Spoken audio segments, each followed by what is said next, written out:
Once positioned correctly, you can begin securing your cargo.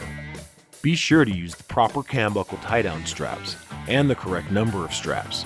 The combined working load limit of the cam buckle straps must exceed the cargo weight.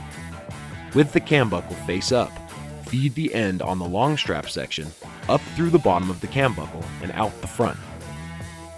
Connect the hook of the long strap section to a solid anchor point. If necessary, position your webbing over your load.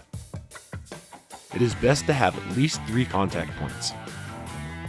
Ensure that your cargo will not slide left to right, back to front, or up and down.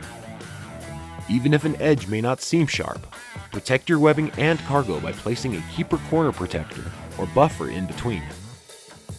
Connect the hook of the cam buckle section to a solid anchor point. Pull out the slack of the long strap until proper tension is achieved. Be sure not to over-tighten, as this may damage your cargo. Check to make sure your cargo is secured with no movement. If not, try to increase the tension again until secure, or add another cam buckle strap to secure your load. Since cargo varies, it is the responsibility of the consumer to be sure that the correct amount of tension has been applied in order to secure your cargo. Tie off all remaining webbing slack until secure.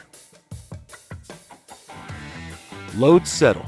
Check tie downs for any shifting or rubbing after the first 10 miles, and every 50 miles thereafter. Keeper, performance engineered since 1979.